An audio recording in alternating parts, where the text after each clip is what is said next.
Publik perlu diingatkan agar tidak teralihkan dari kasus-kasus korupsi besar yang masih melanda negeri ini dan sampai hari ini belum bisa dikuak oleh KPK. Bahkan kemudian kita mendengar berita mengejutkan penerbitan SP3 perdana untuk Samsul Nur Salim dan istrinya, terduga koruptor BLBI yang merugikan negara 4,58 triliun.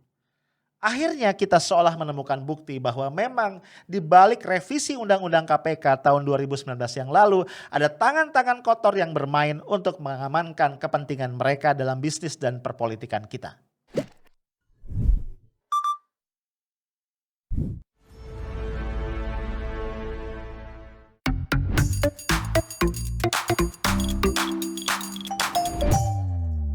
Halo guys, ketemu lagi kita hari Rabu tanggal 7 April 2021 dan kita kembali nongkrong, kita ngobrol-ngobrol di Highlight ya. Santai aja tentunya, nggak obrolan yang berat-berat tapi tetap penting dan ini harus jadi perhatian kita ya. Guys, belakangan gue agak worried sebenarnya. Begitu banyak berita yang berseliweran di sekitar kita ya. Misalnya apa sih bom Makassar ya, kemudian penyerangan ke Mabes Polri dan terakhir apa nih pernikahan ya. Orang menyebutnya royal wedding ya Atta Halilintar dengan Aurel Hermansyah. Sebenarnya yang menikah bukan sultan sih ya. Biasanya kan kalau royal wedding itu sultan atau anak sultan ya. Ya cuma ternyata dihadiri oleh sultan. Enggak. Pak Jokowi dan Pak Prabowo ya, Presiden dan Menhan yang jadi saksi dari kedua pihak keluarga. Nah, apa yang bikin gue worried ya? Gue worried bahwa peristiwa-peristiwa yang baru ini kemudian membuat kita kehilangan perhatian, kehilangan fokus terhadap banyak masalah yang jauh lebih mendasar dan sebenarnya berkaitan ya dengan masa depan Indonesia. Nah, salah satu misalnya adalah persoalan korupsi. Ya, gue cuma mau ngingetin, jangan lupa ya, baru-baru ini terjadi satu hal yang sebenarnya itu parah banget. Ya, itu sebenarnya kalau diperhatikan itu menyakiti rasa keadilan masyarakat. Apa yang gue maksud? Yang gue maksud adalah penerbitan SP3, surat perintah penghentian penyidikan untuk Samsul Nur Salim dan istrinya Icih Nur Salim dalam kasus dugaan korupsi dana BLBI. Ya. Dan dalam kasus ini negara diduga mengalami kerugian sampai 4,58 triliun. Gede banget bro, itu bukan uang sedikit. Ya, jadi harusnya nih kita marah nih ya sama negara ketika KPK nih berani-berani menerbitkan SP3. Ya, tapi sebelum kita marah, kita coba dalamin dulu ya, case-nya kayak apa sih? Ya, jadi Samsul Nur Salim dan Icih Nur Salim ini sebelumnya adalah pemegang saham pengendali dari BDNI kan, Bank Dagang Nasional Indonesia.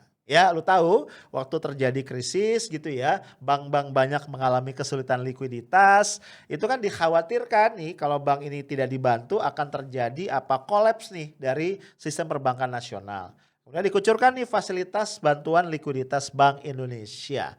Ternyata ya dana ini kemudian diduga ditilep oleh para pemegang saham, para pemilik dari beberapa bank tadi. Nah, kemudian ya dibentuklah BPPN ya, Badan Penyelamatan Perbankan Nasional yang sebenarnya fungsi utamanya adalah menjual aset-aset yang dijaminkan oleh bank-bank yang bermasalah ini untuk merecovery sebagian dari kerugian negara. Nah, untuk pemilik-pemilik saham atau pemilik bank yang dianggap sudah melunasi hutangnya kepada negara, itu diterbitkan satu surat ya, release and discharge lah, kira-kira begitu. Nah bro, ternyata di sini ini terjadi kong kali kong.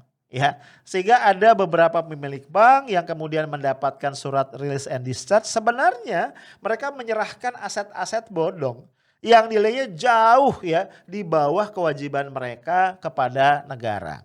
Nah, dalam konteks inilah kemudian mantan kepala BPPN ya, Syafruddin Tumenggung itu sudah menjadi terdakwa bahkan sudah dipidana di tingkat pertama pengadilan negeri adalah 13 tahun. Kemudian banding nih, naik jadi 15 tahun.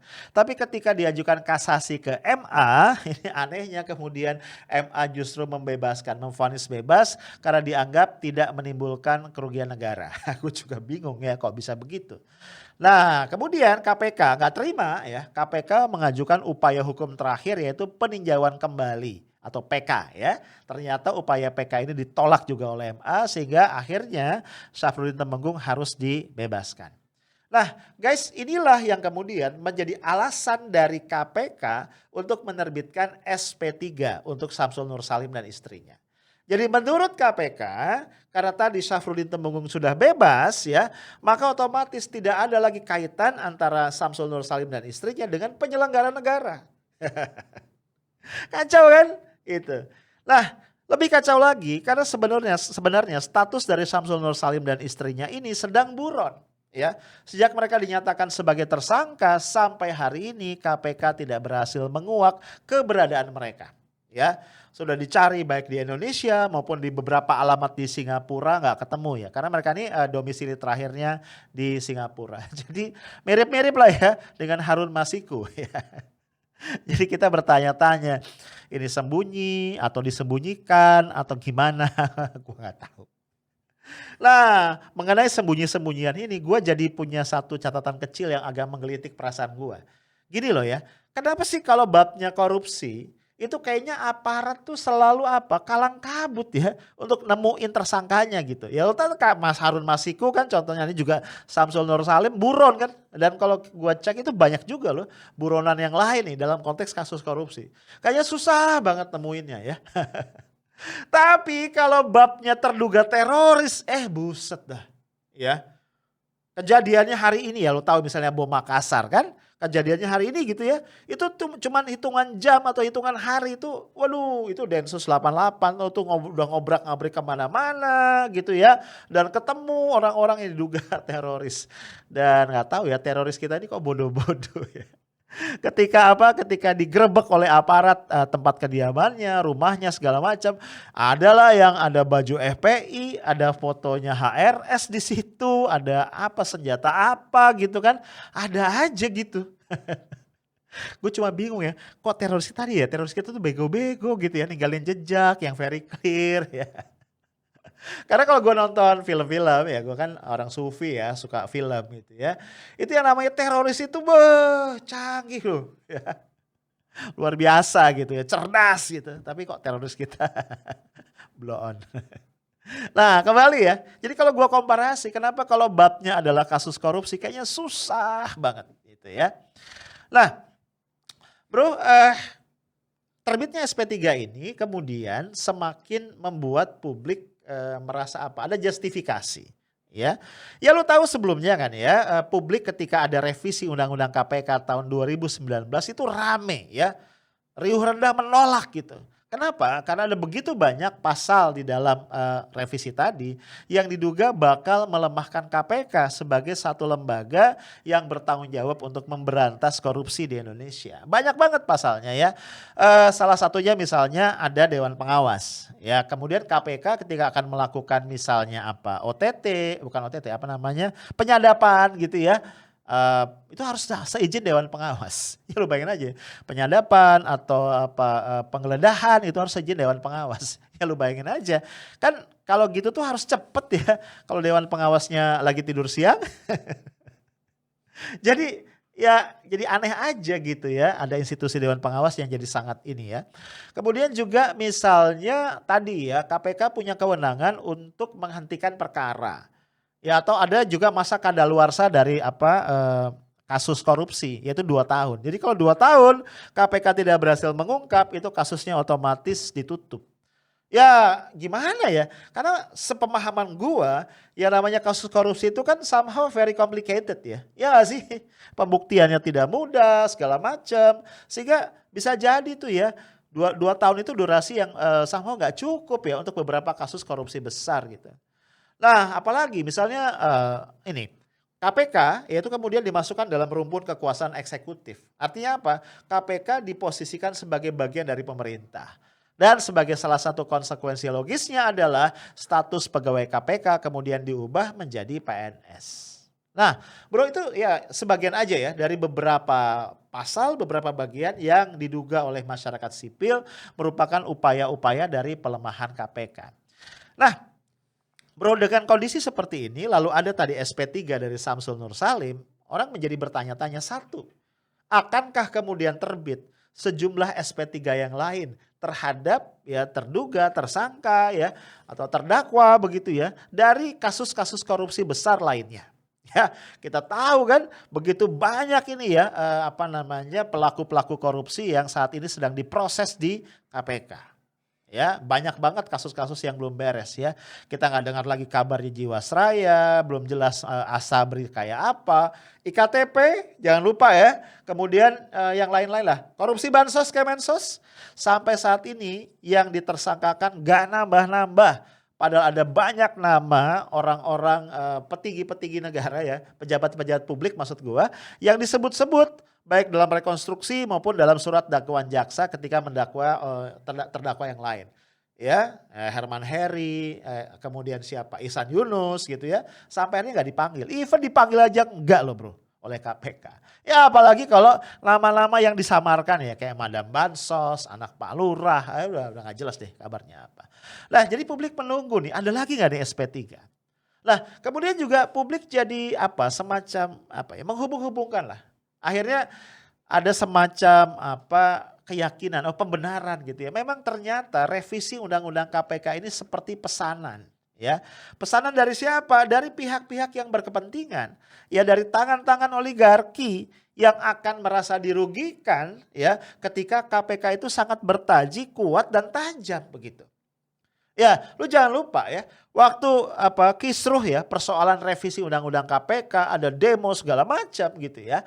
Ada seorang pejabat ya di lingkar dalam istana ya yang mengatakan bahwa KPK yang terlalu kuat itu bisa mengganggu investasi. Pejabat yang bersangkutan namanya Pak Muldoko. Jadi Pak Muldoko ini memang dari dulu nih kayaknya cukup sering menimbulkan atau memicu kontroversi ya. Ya walaupun ya seperti biasa ya gaya Pak Muldoko, kemudian statement itu diralat beberapa hari sesudahnya. Maksudnya nggak gitu, kira-kira gitulah. Nah, jadi poin gue adalah ya dalih dari pemerintah yang mengatakan revisi Undang-Undang KPK itu dimaksudkan untuk memperkuat KPK ya, itu semakin absurd dan semakin gak masuk akal. Nah, bisa kita pahami kemudian kalau orang-orang yang di masa lalu itu pernah menjadi bagian dari KPK kemudian menyuarakan keprihatinannya. Ya beredar kan yang pertama itu dari Febri Diansyah. Ya Febri Diansyah ini kan mantan jubir KPK dan juga kepala Biro Humas di KPK. Ya beliau nyindir ya intinya beliau ingin mengatakan ini kita harus ucapan selamat nih ya kepada KPK. Hasil revisi Undang-Undang KPK ini jelas banget dan ini pasti nih ya banyak pihak yang akan berterima kasih nih sama KPK. Ya para pelaku korupsi ya, para terduga, terdakwa atau para tersangka korupsi ini akan berterima kasih sama KPK ya, sama revisi Undang-Undang KPK. Nah, hal yang senada juga disampaikan oleh Pak Bushro Mukondas ya mantan ketua KPK. Ya beliau tuh nggak habis pikir ya, kok bisa gitu ya terjadi istilahnya ya melukai rasa keadilan rakyat dengan cara yang seperti ini ya. Pencabutan SP3 ini benar-benar di luar bayangan beliau sebagai mantan pimpinan KPK. Guys, satu hal yang juga perlu di-highlight menurut gua adalah kita perlu menggugat nih ya kepada pemerintah. Sejauh mana sebenarnya pemerintah serius ya untuk membangun demokrasi kita. Ya, karena di satu sisi ya kita tahu bahwa pemerintahnya nampaknya tidak terlalu nyaman ya terhadap oposisi. Ya gak sih? Ya lu tahu ya Presiden Jokowi tegas mengatakan bahwa kita ini gak kenal oposisi ya karena kita ini harusnya gotong royong. Ya kenapa gua highlight oposisi? Apa urusannya oposisi dengan korupsi? Bro, demokrasi itu ya mantranya itu adalah transparansi. Ya, pemerintah, penguasa, rejim itu harus dipaksa untuk transparan. Dan yang bisa memaksa itu adalah oposisi. Ya mengkritisi. Jadi watchdog dari apapun kebijakan yang diambil oleh pemerintah. Nah, kalau peran ini hilang ya atau diminimalkan ya atau dikebiri, dampaknya apa? Dampaknya tadi transparansi itu juga hilang. Ya kita kembali kepada kredo tentang power yang mengatakan power tends to corrupt, absolute power corrupt absolutely. Iya kan? Nah, Di sini kita melihat satu hubungan. Kenapa pada saat indeks demokrasi kita menurun, maka indeks persepsi korupsi kita juga memburuk gitu loh. Karena ini dua hal yang sangat terkait. Ya, kita tahu bahwa yang namanya korupsi adalah kejahatan yang tidak mungkin berlangsung tanpa keterkaitan atau campur tangan atau hubungan atau relasi dengan kekuasaan atau istilah lainnya adalah power relation.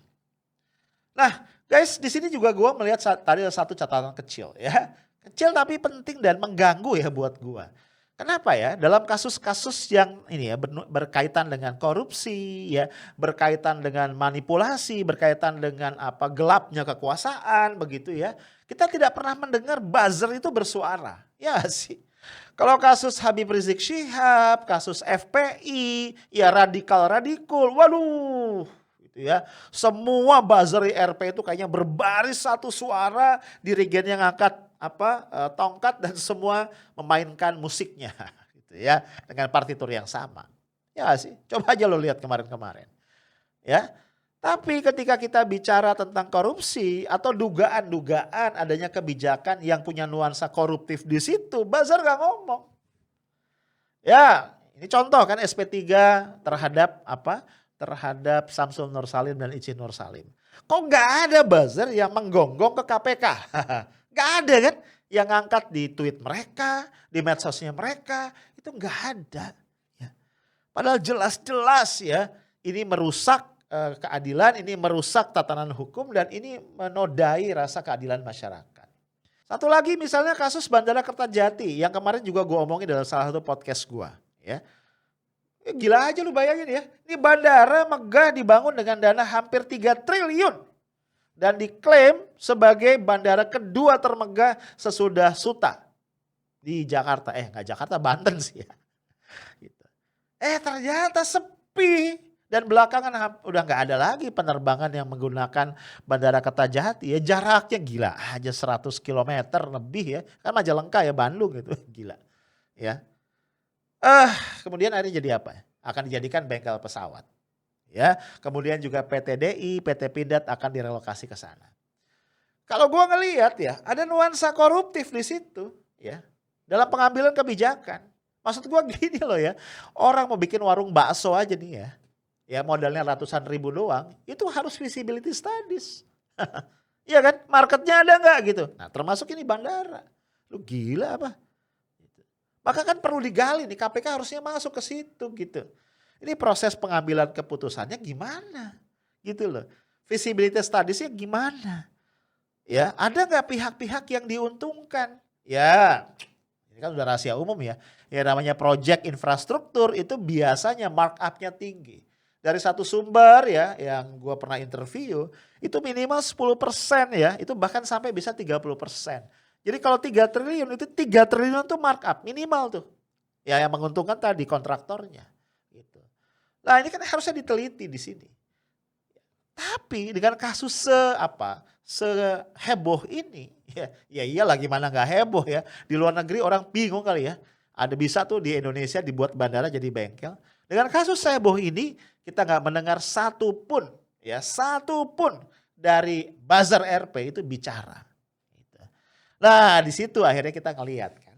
Kasus-kasus kayak apa yang buzzer-buzzer ini akan rame ngomong dan kasus-kasus kayak apa yang mereka itu diam. Nah dari pola itu menjadi sulit untuk dibantah bahwa memang para buzzer ini dikoordinir. Bahwa memang buzzer ini punya bos dan bahwa mereka bekerja untuk satu kekuatan besar yang itu mengendalikan mereka untuk kepentingan si kekuatan tadi. Dan kalau kita kaitkan dengan diskusi sebelumnya ya kekuatannya adalah kekuatan oligarki. Iya kan ya, kekuatan para taipan, kekuatan para investor politik. Orang-orang yang punya uang yang ingin memelihara kepentingan mereka lewat apa? Menyusupkannya pada kebijakan-kebijakan publik. Salah satunya revisi Undang-Undang KPK. So guys, gue ingin katakan kepada kita semua mengingatkan demokrasi kita kayaknya masih statusnya demokrasi main-main. Karena pada saat kita berdemokrasi ternyata korupsi terus membahana. Padahal demokrasi dan korupsi tidak pernah berteman baik. Itu aja dari gua. Stay tough, smart, and professional. Assalamualaikum warahmatullahi wabarakatuh.